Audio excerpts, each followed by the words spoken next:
probably not feeling what I felt when I first saw this intro sequence. It's impossible to articulate that feeling, but here I am, trying in vain to communicate a long-lost emotion, a youthful excitement and thrill that has long since left me, now my body has decayed and the world has disappointed. But this intro...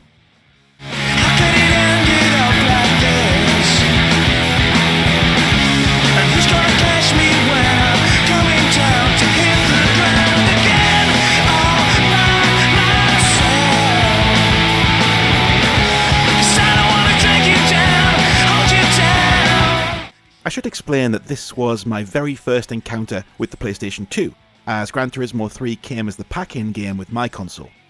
A console I bought with my own money, from working my first ever job in the summer between college and university. College here in the UK isn't what we call university, it's a little stepping stone between high school and what you Americans call college. It's all a complicated mess. Put it this way, I hadn't started university yet, I got a little summer job, I got some money, and I bought a PlayStation 2.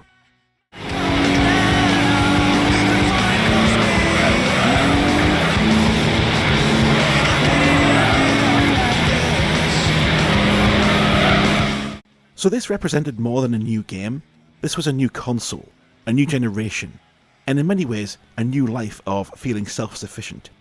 The sense of achievement of having worked for this and obtained it for myself added to all the stunning newness and made Gran Turismo 3 a game that will always stay in a very important part of my memories, no matter how many polygons they're eventually able to squeeze into Forza 25 or Gran Turismo 44. I'm not gonna lie, a lot of the time I just put the machine on to watch this intro. Such was the graphical leap from the PS1. But there is a game here too. Now we haven't checked in with the Gran Turismo series since the first one set the ball rolling and set a new standard for simulated driving.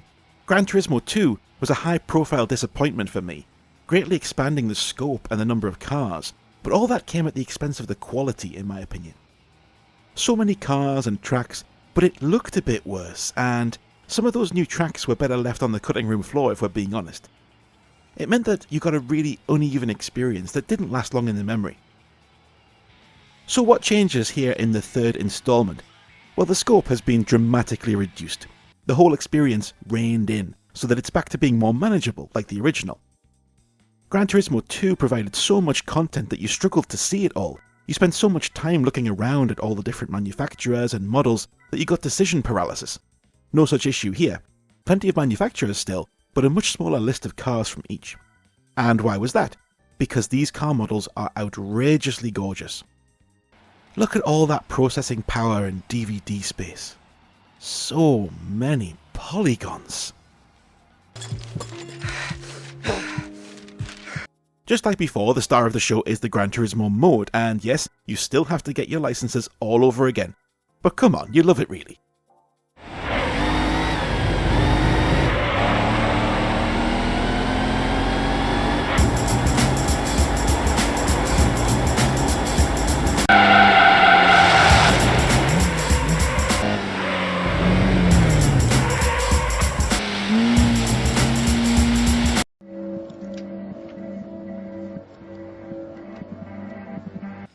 There are some fun new courses to conquer too. The downtown Seattle track is a real challenge around elevation, acceleration and braking around streets that go up and down so much, plus some tough right angle turns, make this one that you're going to have to really learn inside out to be good at.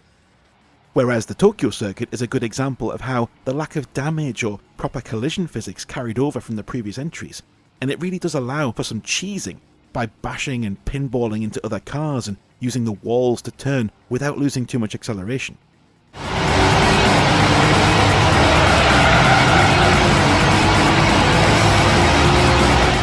Hey look, it's not cheating if you're using the game mechanics that came out of the box, okay? Oh, and Laguna Seca can fuck off with its massive drive off a cliff turn that you can just never get right.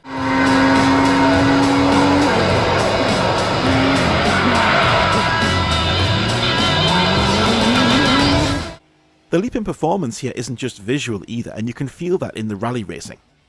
There was a rally category in Gran Turismo 2, but now you can fit rally tyres to any of your cars and take to the dirt tracks, with the PS2 providing a vastly improved handling system, in which you can really feel the ground shifting underneath you as you try to accelerate out of a corner on loose dirt.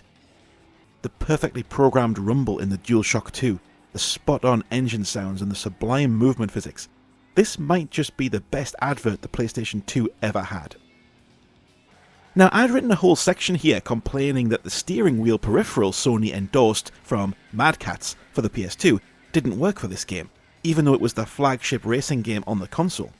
But then I remembered that was actually what happened with the first Gran Turismo on the PS1.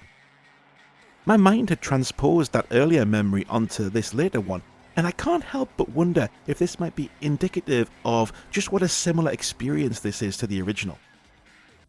For all its beautiful car models and polished presentation, this is still the core Gran Turismo experience, from license tests to old banger, to winning prize money, buying better cars, rinse and repeat. All the new tech was being used to improve and iterate on an experience you've probably already had. But it was such an improvement, such an impressive display of visual fidelity, such a memorable first experience with my shiny new console, I didn't care. Gran Turismo 3 set the standard for every driving game that came after in the whole generation. There were countless racing titles in the next few years that I looked at and just thought, nah, not as good as Gran Turismo 3. Including Gran Turismo 4, which fell into exactly the same trap as 2. They just didn't learn.